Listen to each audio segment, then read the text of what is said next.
আর ছাত্র শিবিরকে একটা ধন্যবাদ জানাতে হয়, যখন আমরা গাড়ির পিছনে দৌড়াচ্ছি তখন ছাত্র শিবির দেশের পেছনে দৌড়াচ্ছে।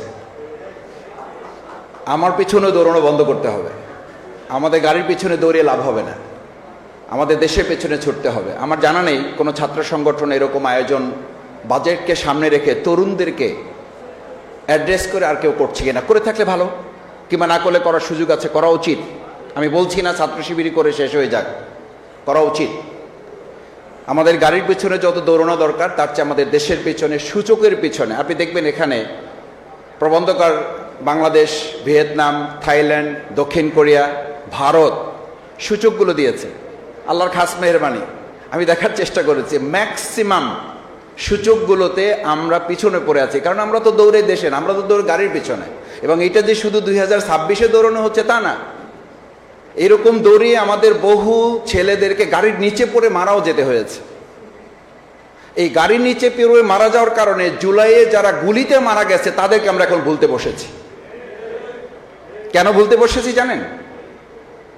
আমি একটু প্রবন্ধকারকে সমালোচনাও করি, এই অর্থে করি যে এখন যেখানে দাঁড়িয়ে আপনারা কথা বলছি, মাথায় রাখা উচিত আমাদের বলছি না, আমাদের, যে এই বহু মানুষেরাই আমাদের এখানে থাকার কথা না, জেলখানে থাকার কথা।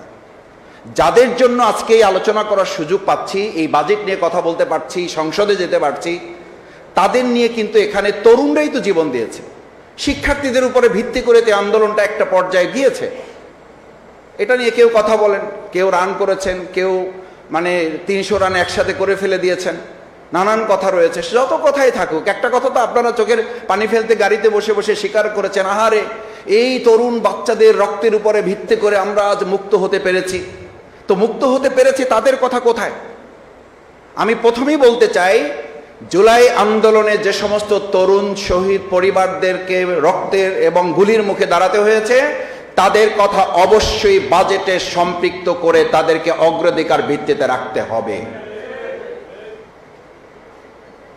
আপনি কোথায় আলোচনা করছেন? আপনি কি জানেন যে এখন আবু সাইদকে বলা হচ্ছে সে এডিক্টেড ছিল এবং সে আরো অনেক কিছু ছিল। এই কথা যারা বলে তারা এখন আমাদের চোখের সামনে, তারা বাইরে, তাদেরকে গ্রেফতার করা হয় না, তাদেরকে গ্রেফতার করতে হবে। না হলে আপনি নিশ্চিত থাকেন আপনাকেও কালকে গ্রেফতারের জন্য, আপনি জুলাই যোদ্ধা পরিচয় দিবেন, জুলাই কার্ড দেখাবেন, আপনাকে গ্রেফতারের জন্য ব্যবস্থা করা হবে। কারণ কোন ফ্যাসিস্টই, আমি তো বরং অবাক হই যে বিগত ফ্যাসিস্ট 17 বছরে তৈরি হয়েছে, আর বর্তমান কোন নব্য ফ্যাসিস্ট তৈরি হইতে তারও সময় লাগতেছে না। 2 মাসে ফ্যাসিস্ট তৈরি হয়ে যাচ্ছে, 3 মাসে ফ্যাসিস্ট তৈরি হয়ে যাচ্ছে। আমাদের পার্শ্ববর্তী একটা রাষ্ট্রে তারা পেয়েছে জুলাই থেকে তৈরি হওয়া বালেন্দ্র শাহ, সে এসেই প্রথম প্রাইভেট স্কুলগুলো বন্ধ করে দিয়ে একটা যুগান্তকারী সিদ্ধান্ত নিয়ে বলল, সরকারের, আমি মন্ত্রী, আমার সন্তানও এই সরকারি স্কুলে পড়তে হবে, বাধ্য। আমার শিক্ষামন্ত্রী, নকল করা যাবে না, পড়তে হবে। এই ডায়লগ দিয়ে আমাদের তরুণদেরকে এখন ট্রোলের মুখে পড়েছেন। কই, আপনি তো এরকম একটা যুগান্তকারী সিদ্ধান্ত নিতে পারলেন না। কারণ আমরা বালেন্দ্র শাহ পাই নাই, আমরা পেয়েছি আমাদের উপরে চাপিয়ে দেওয়া একজন বাইরে থেকে এসে প্রধানমন্ত্রী, যাকে ডক্টর মাহমুদুর রহমান বলেছিলেন, আমার কথা না, ডক্টর মাহমুদুর রহমান বলেছিলেন, জনাব তারেক রহমান আপনি বক্তব্য দিয়েছেন ইসের মাধ্যমে, অনলাইনে কথা বলেছেন, আপনি এখানে কি ঘটেছে জানেন না, 15 মিনিট আপনাকে এটা বলা যাবে না। যদি সুযোগ দেন দয়া করে, তাহলে কোনো একটা সময় নিয়ে আপনাকে এগুলো বলা হবে। আর আপনার আশেপাশে যারা আপনাকে তথ্যগুলো দেয়, আপনাকে সঠিক তথ্যটা দেয় না, যার কারণে আপনার কথা বলার পরিবর্তে আপনার কথাগুলোকে অন্য একজনকে বলে দিতে হয়। আবার যে বলে সেও আবার আরেক জায়গা থেকে যুক্ত হয়ে বাংলাদেশে ওখানে গুম থাকা অবস্থায় কথা বলেছেন বলে কথিত আছে। সম্মানিত সাংবাদিক বৃন্দ, উপস্থিত সুধীমণ্ডলী, তরুণরা, এরকম কোন পরিস্থিতিতে বাজেট নিয়ে খুব আলোচনা করে লাভ হবে না। কারণ কি জানেন, আমরা সংসদে কথা বলার সংসদ অধিবেশনের মুলতবি হওয়ার ফাঁকে যখন লেজার হয় আর কি, ব্রেক হয়, আমরা বলি, নিজেরা হাসাহাসি করি, স্কুল ছুটি হয়েছে, চলেন একটু চা খাই। তো চা খাওয়ার ফাঁকে সরকার এবং আমরা যারা আছি সবাই মিলে আলোচনার একটা কথা, নাই, নাই এবং নাই। আমাদের শ্রদ্ধেয় অন্তর্বর্তীকালীন সরকারের মাননীয় প্রধান উপদেষ্টা 3 জিরোসের কথা বলেছিলেন, আর আমরা এখন এই সরকারে বলি এই সরকারে 3 জিরো আছে, এটাও 3 জিরোস। সেটা হলো নাই, নাই এবং নাই। মাননীয় স্পিকারের কাছে যখন সংসদ সদস্যরা বলেন আমার হাসপাতালটা অসুস্থ, এটাকে একটু সুস্থ করার উদ্যোগ নেবেন মাননীয় স্পিকার, আপনি একটু মন্ত্রী মহোদয়ের দৃষ্টি আকর্ষণ করবেন। স্পিকারের জায়গা থেকে তখন তিনি বলেন আমার এলাকারও একই অবস্থা, আমি তো এটা বলতেও পারি না, আমি এমন জায়গায় আছি আমার তো বলারও সুযোগ নাই, আপনি আমার পক্ষ হয়ে একটু বলে দেন, আপনাকে 1 মিনিট সময় বাড়াই দিলাম। This is scenario. এটাকে আমরা বলে থাকি সর্বাঙ্গে ব্যথা, ওষুধ দেবেন কোথায়। মাননীয় বিরোধী দলীয় নেতা তার সংসদীয় বক্তব্যের প্রথম অধিবেশনের কনক্লুশনে যখন বললেন দুটো জায়গায় আমাদেরকে একমত হতে হবে, শিক্ষা এবং স্বাস্থ্যে বাজেটে আমাদের অগ্রাধিকার দিতে হবে। মাননীয় প্রধানমন্ত্রীর বক্তব্য তো আমি সামনে থেকে শুনেছি, সামনাসামনি।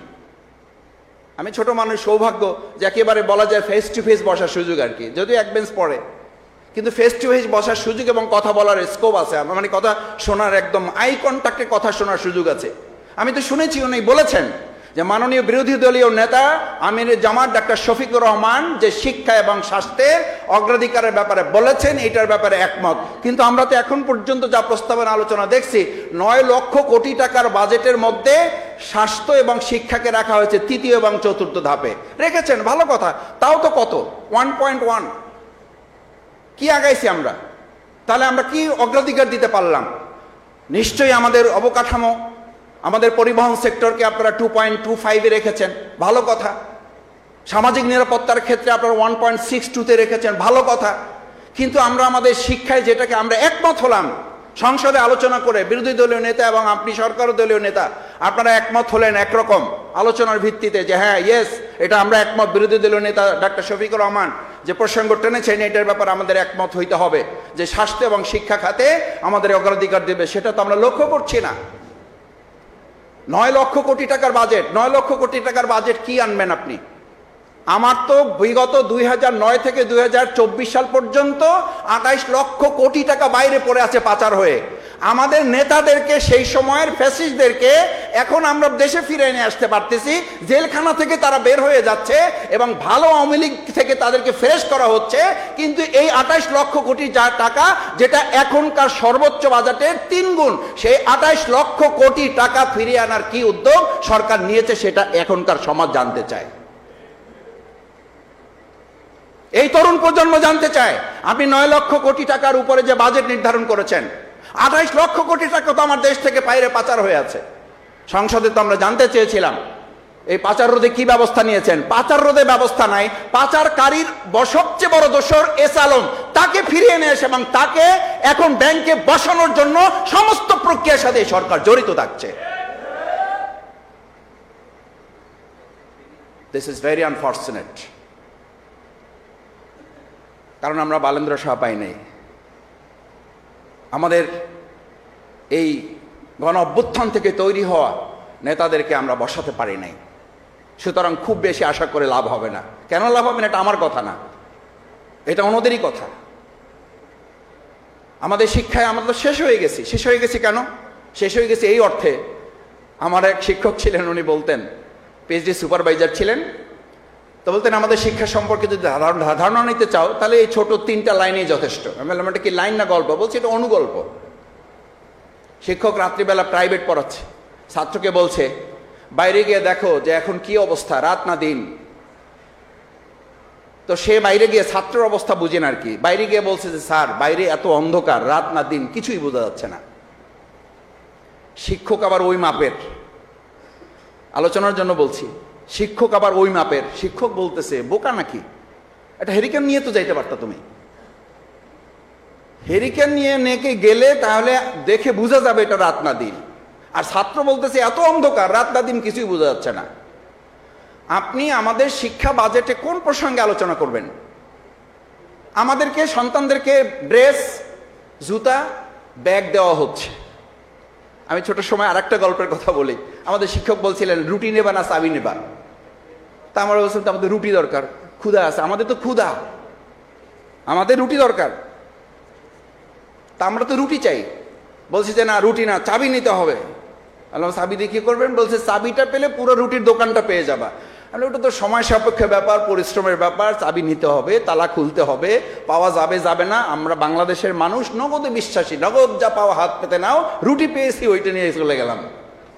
আমাদেরকে এখন আমাদের সন্তানদেরকে, যেখানে আমি আমার উপজেলার কথা বলি, যেখানে আমার প্রায় কয়েক শত শিক্ষকের অভাব প্রাইমারি, হাই স্কুল, কলেজগুলোতে, সেখানে আমার সন্তানদেরকে শিক্ষক না দিয়ে, শিক্ষার মান না দিয়ে তাদেরকে আপনি ব্যাগ দিচ্ছেন। এই ব্যাগ, জুতা এবং তাদের ফিডিং যে মিল দেওয়া হচ্ছে, মূলত এটার মধ্যে দিয়ে দলীয় কর্মীদের কোথাও কোথাও পুনর্বাসন করা ছাড়া ব্যক্তিগতভাবে আমি মনে করি এটার কোনো মূল্যায়ন হবে না।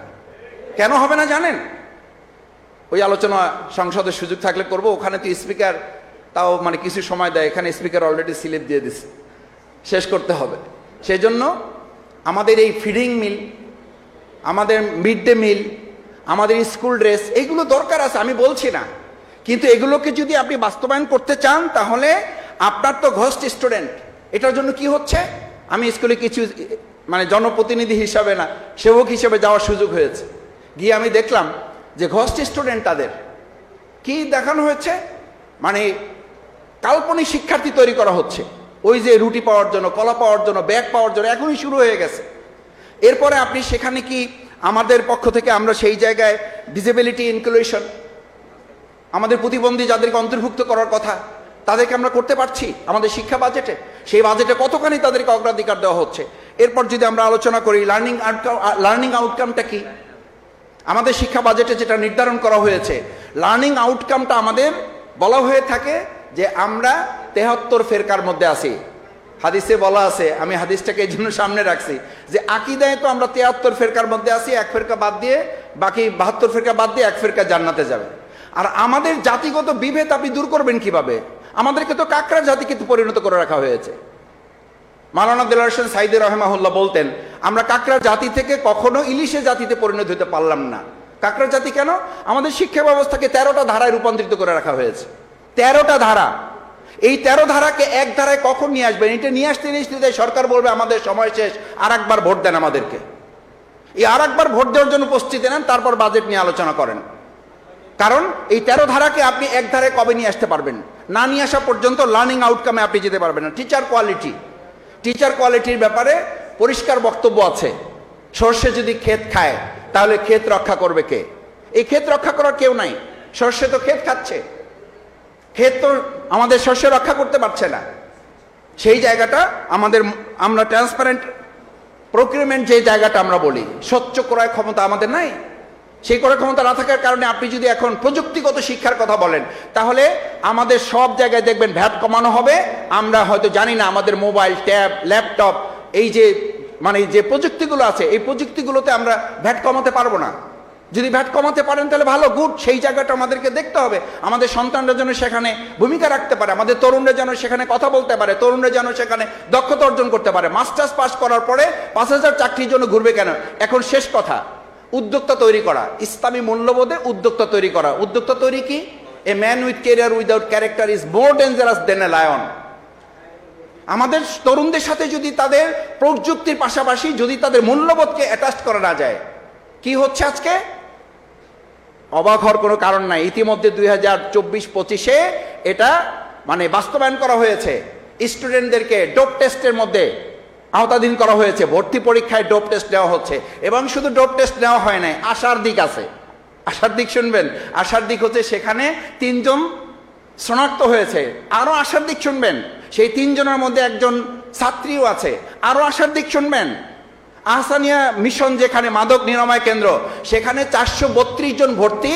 সেই 432 জনের মধ্যে 47 জন হচ্ছে নারী। এবং আমাদের একটা গবেষণায় দেখা গেছে 47.5% বা প্রায় 48-এর কাছাকাছি যারা নিহত হয়েছে, এই আত্মহত্যা করেছে, এই আত্মহত্যার মধ্যে মাদকাসক্তি সম্পর্কে ওনাদেরই জনাব শামসুর রহমানের সেই বহু আগের কবির বক্তব্য ছিল, লেখা ছিল, আমাদের প্রত্যেকটা বিদ্যালয়ের মাঠ এক একটা মাদকের হাট। মাদক নিয়ন্ত্রণ করবেন কিভাবে? মাদক নিয়ন্ত্রণ করতে না পারলে তরুণদেরকে আপনি শিক্ষা দিবেন, শিক্ষা দিচ্ছেন আমরা সবাই জানি যে মাদকের এখন বিদ্যালয়গুলো, মাঠগুলো এক একটা মাদকের হাটে পরিণত করে রাখা হয়েছে। এবং সেখানে বলা হচ্ছে দেয়াল দিয়ে এটাকে সিকিউর করতে হবে। সম্মানিত উপস্থিতি, সাংবাদিক বন্ধুগণ, বাজেটের তরুণ ভাবনার শেষ অংশে আমি এইটুকু অনুরোধ করতে চাই, সরকারকে আহ্বান জানাতে চাই, আসেন, মনে আছে তেলের লাইন বন্ধ করার জন্য বিরোধী দলীয় নেতা একটা প্রস্তাবনা দিয়েছিলেন, সেই প্রস্তাবনা আলোচনা করতে রাজি হচ্ছিলেন না, প্রথম দিকে রাজিই হন নাই, বলছে যে এটা ঠিক হয়ে যাবে, এটা আর্টিফিশিয়াল। আমরা বলেছিলাম এটা আর্টিফিশিয়াল যদি হয় সেটাও আলোচনা হয়ে ঠিক হওয়া উচিত। আলোচনা হয়েছে, ঠিক হয়েছে, একটা কমিটি হয়েছে, একটা লিয়াজু হয়েছে। লিয়াজু কমিটি করার পরে দেশের মানুষের মধ্যে আস্থা তৈরি হয়েছে যে সরকার এবং বিরোধী দল মিলে যখন কোনো কাজ করে তখন এটা বন্ধ হয়েছে, এবং তার 2-3 দিন পর থেকে দেখা গেছে এই সমস্যাটার সমাধান বের হয়ে আসছে। আমি যেটা বলছি সবশেষ, এই বাজেট নিয়ে যেটা আপনারা উপস্থাপন করবেন 2/3 মেজরিটি দিয়ে যেন আল্লাহর রাস্তে আপনারা ঘাড়ের উপরে চাপিয়ে দিয়ে বাজেট পাশ করার মানসিকতা নিয়ে সংসদে যাবেন না। আলোচনার ভিত্তিতে দেশ এবং জাতির কল্যাণে তরুণদের, বিশেষ করে 2024-এর জুলাই আগস্টের গণ অভ্যুত্থানের মধ্য দিয়ে যে নতুন বাংলাদেশ বিনির্মাণের কথা ছিল, সেই নতুন বাংলাদেশ বিনির্মাণে আমাদের আগামী দিনের বাজেট হবে একটা মানবিক বাংলাদেশের বাজেট। সেই বাজেট হবে আমরা সূচকের দিকে এগিয়ে যাব, গাড়ির দিকে এগিয়ে যাব না, আমরা এগিয়ে যাব আমাদের সুন্দর বাংলাদেশ বিনির্মাণের দিকে। সেই প্রত্যাশা ব্যক্ত করে আবারও ছাত্র শিবিরকে ধন্যবাদ জানিয়ে আমার কথা শেষ করছি। আল্লাহ হাফেজ। আসসালামু আলাইকুম রহমতুল্লাহ।